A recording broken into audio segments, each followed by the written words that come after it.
Good morning, all. Camelback Trading 2724 and the pitfuturestrading.com coming to you this Monday morning, March 9th. We're looking at the 30-minute chart of the SPY ETF.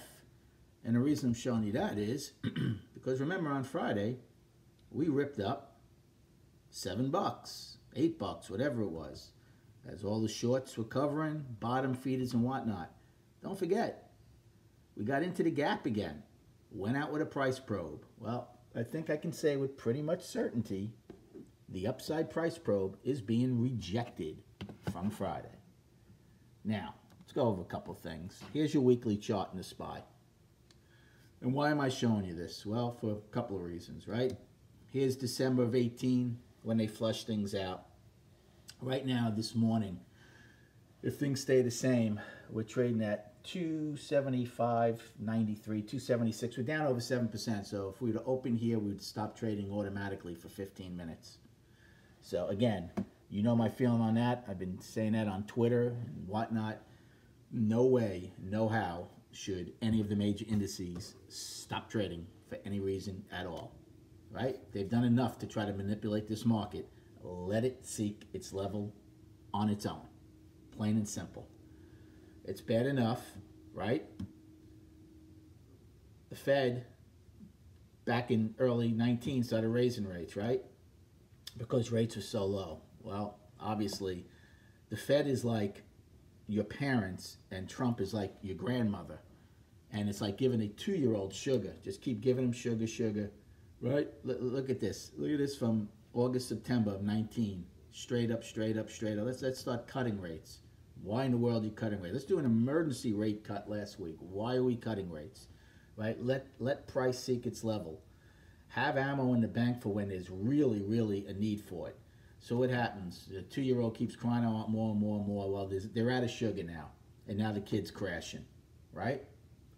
Well, just like a 2-year-old throwing a temper tantrum with this market, which this market is doing right now, eventually they'll cry themselves out and stop.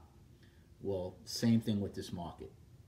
When that will be, I don't know. I'm not going to sit here and tell you like every other expert on Twitter and stuff. There was somebody over the weekend saying we're going to 4,300 and calling everybody a moron for selling this market. He'll be right. I don't know when he'll be right. He'll probably be bankrupt by the time he's right. But he'll be right. And the same guys that were selling, screaming here when we were here, saying sell will come, and they missed 100 points on the upside, and now they're proclaiming to be geniuses because we're back down here. Not even a level where they started saying sell. I try to give you both sides of the market. That's all anybody can give you. To give you the odds of what the market may do, give you reference points, destinations, and the best possibility for making a smart trade. So my advice this morning is to make some popcorn, sit back, and watch this silliness and watch the show.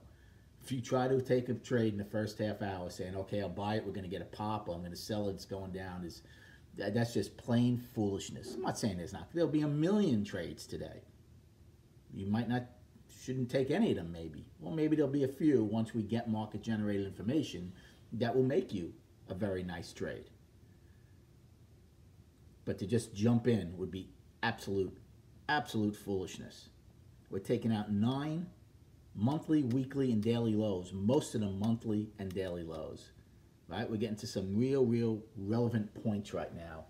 So right now we're trading, I'll round it out to 276. So for the downside right now, as far as destinations, right? We'll start at, I'm going back to June 4th of last year. We had one set of single prints. They started at 278.69 and got filled at 25. And that's $2 higher, but we still have just over an hour. We could be trading back to 285 by the time I stop. But right now, we'll put those single prints as your first destination. Then we had a daily low of 276.62 and then filling a very small gap at 276.55 from June 4th. Right now, we're below those. Here's the key. Below those two are two very relevant points where it's gonna be your next destination. Now this is the weekly still. 273.09 monthly low, 272.42 monthly low. These two right here. Right? That 287 level I talk about, well right now we're $11 below it. When the big guys want to sell, big guys don't care at all about any points or reference points or destinations. They don't care. So these 2 monthly lows will be your next big destination on the SPY. Now, if you don't hold those, then we have another low of 272.34 right below that monthly low and filling a gap of 271.49. That's a 85-point gap from February 12th of 2019. Below that, we have 270.57.12 wide from February 11th and 270.03, a weekly low. So we'll stop there for now. What's our upside destinations? Well, as of right now, the pre-market low high is 289.40. So obviously, until we get more market-generated information, my first destination on the upside is over $13 away. So you're going to have more to come. Above that, then, we have 9 wide from Friday, which was a downside, now an upside at 295.07. You're going to have 2 gaps to fill.